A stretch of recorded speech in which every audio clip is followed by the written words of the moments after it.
How do you apply harm reduction throughout your work with clients who have a history of incarceration? One of the things that I really try to identify is what is the greatest harm to my client.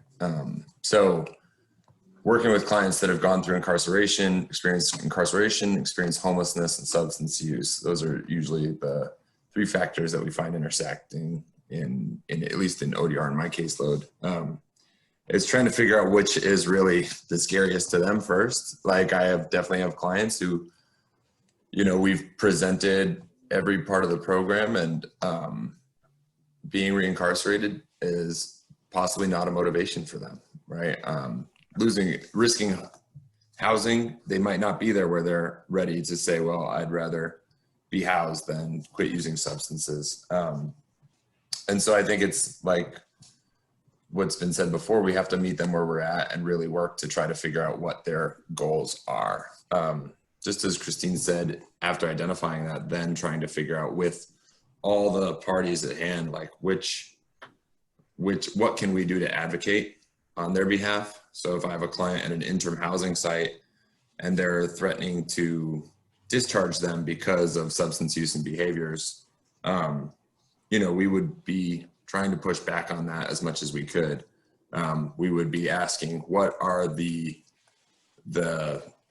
behaviors that are putting the client or other people at risk at the housing that would deem them needing to be discharged?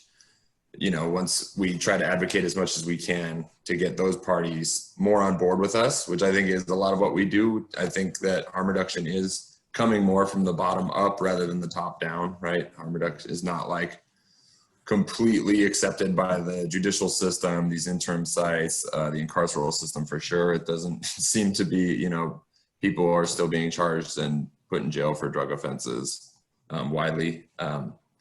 So once we do that, it's then going to the client and really expressing to them what the consequences of the behaviors with the substance use may be.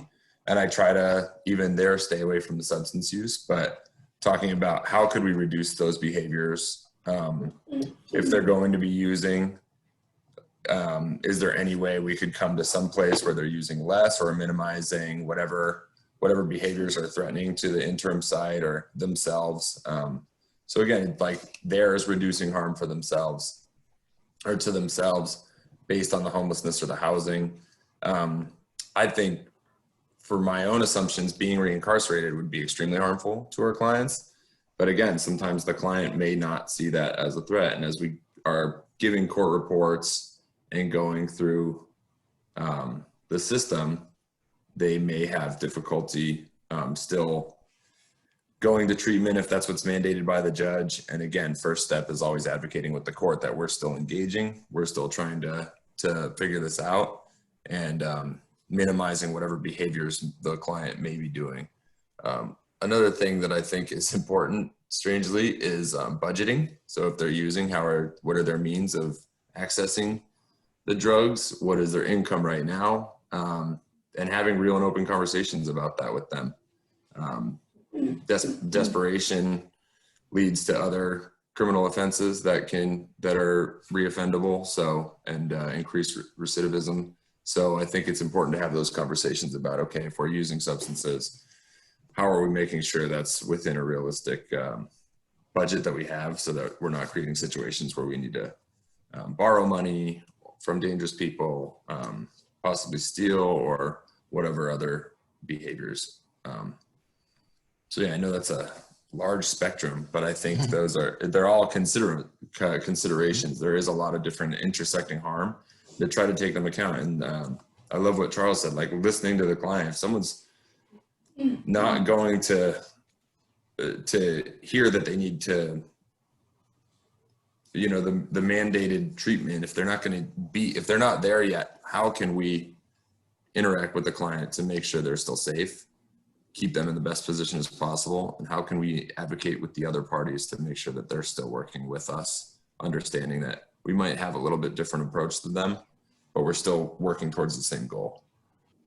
Well, I was thinking that, again, if that were the case and they were engaging in extreme use where they're endangering themselves and others, we would assess them for if they needed hospitalization or a referral for FSP, mental health counseling. There's all kinds of different resources we can offer and provide for them to help them maintain their housing or some sort of stability. So we want to try and avoid the punitive measures, basically, and encourage, change talk, motivational interviewing, like everyone else said, meeting the client where they're at, listening. So hopefully we can move them towards the ultimate goal that they are wanting to achieve. To view the full discussion, visit the Harm Reduction SharePoint page and the Learning Department's Harm Reduction playlist on YouTube.